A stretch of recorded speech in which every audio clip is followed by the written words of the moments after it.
নাজিৰাত ONGCৰ গাড়ী চালকৰ অনিৰ্দিষ্ট কাললৈ কৰ্মবিৰতি চালকসকলক পুনৰ সংস্থাপনৰ দাবীত এই প্ৰতিবাদী কৰ্মবিৰতি চালকৰ তিনিটাকৈ সংগঠনৰ বছৰ বছৰ ধৰি থলুৱা চালকসকলে ONGC অসম সম্পদৰ অধীনত ঠিকাভিত্তিক লঘু বাহনাদি চলাই অতি নিষ্ঠা সহকাৰে কৰ্তব্য পালন কৰি আহিছে কিন্তু শেহতীয়াকৈ ONGCৰ অসম সম্পদৰ একাংশ বিষয়াৰ থলুৱা বিৰোধী নীতিৰ বাবে ঠিকাদাৰী প্ৰতিষ্ঠানসমূহে এই চালকসকলক চাটাই কৰি ভাতে মৰাৰ ষড়যন্ত্ৰ আৰম্ভ কৰিছে দীৰ্ঘদিন ধৰি এই চালকসকলক পুনৰ কৰ্মসংস্থাপনত মক্কৰৰ দাবী জনাই আহিছে যদিও নিগম কৰ্তৃপক্ষৰ ঠিকাদাৰী প্ৰতিষ্ঠানসমূহে কোনো গুৰুত্ব আৰোপ কৰা নাই 4 ডিচেম্বৰত শিৱসাগৰ জিলা শ্ৰম আয়ুক্ত নিগমৰ ঠিকাদাৰী প্ৰতিষ্ঠানৰ প্ৰতিনিধিৰ সৈতে মটৰ শ্ৰমিক সন্থা মটৰ শ্ৰমিক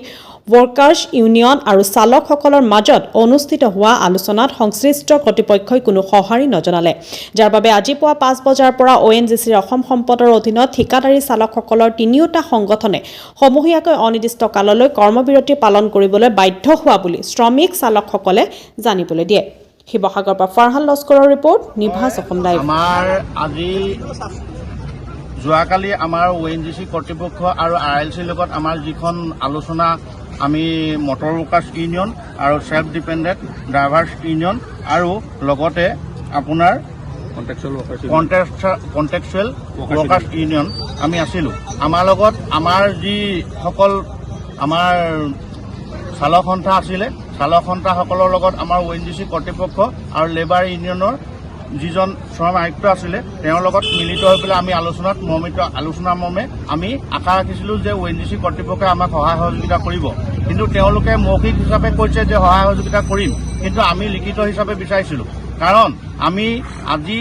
বহু দিনৰ পৰা ইয়াত ONGC কৰ্তৃপক্ষক আমি সহায় সহযোগিতা কৰি আহিছোঁ তেওঁলোকৰ ফুল্লি চিকিউৰিটি আমিয়ে লওঁ আমিয়ে সকলো কথাতে সহায় সহযোগিতা কৰোঁ আমি সহায় সহযোগিতা কৰি আগবাঢ়ি আহিছিলোঁ তেওঁলোকে আমাক সহায় সহযোগিতা কৰিব বুলি ভাবিছিলোঁ কিন্তু তেওঁলোকে মৌখিক হিচাপে আমাক কথাখিনি ক'লে যে আমি সহায় কৰিম কিন্তু মৌখিক হিচাপে সহায় কৰিম বুলি কোৱাৰ স্বত্তেও আমি মানি লোৱা নাই এই কাৰণত মানি লোৱা নাই MMৰ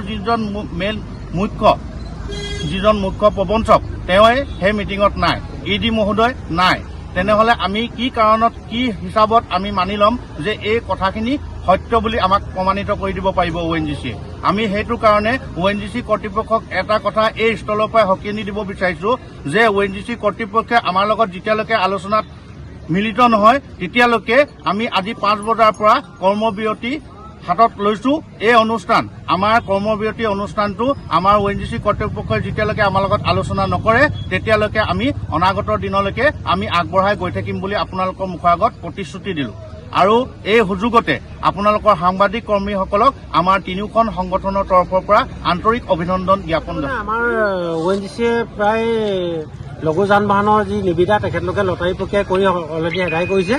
পুনৰ আমাৰ দাবী এটাই মানে আমাৰ পুনৰ যিখিনি আমাৰ মটৰ ৱৰ্কাৰ্ছৰ ল'ৰা আছে এই ল'ৰাখিনি পুনৰ সংস্থাপন পাব লাগে এই সংস্থাপনৰ ক্ষেত্ৰত যেতিয়ালৈকে ONGCয়ে আমাক লিখিতভাৱে আমাক যেতিয়ালৈকে নিদিয়ে তেতিয়ালৈকে আমাৰ এই কৰ্মবিৰতিটো বৰ্তমান আমি 48 ঘণ্টা হাতত লৈছোঁ কাৰ্যসূচী আগন্তুক দিনত যদি 48 ঘণ্টাৰ ভিতৰত যদি আমি ইয়াৰ কোনো ৰিজাল্ট নাপাওঁ তেতিয়াহ'লে এই অব্যাহত থাকিব অনিৰ্দিষ্ট কাললৈকে কৰ্মবিৰতিটো এয়াই আমাৰ দাবী মূল দাবী যিহেতু দেখা গ'ল আপাৰ আছাম যিয়ে লেবাৰ কমিশ্যনাৰৰ লগত আপোনালোকৰ কথা বতৰা দেখিলোঁ তেখেতে কি ক'লে আপাৰ আছাম লেবাৰ কমিশ্যনাৰে আমাৰ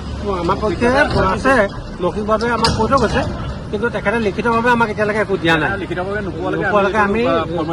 কৰ্মবিৰতি চলি থাকিব আমাৰ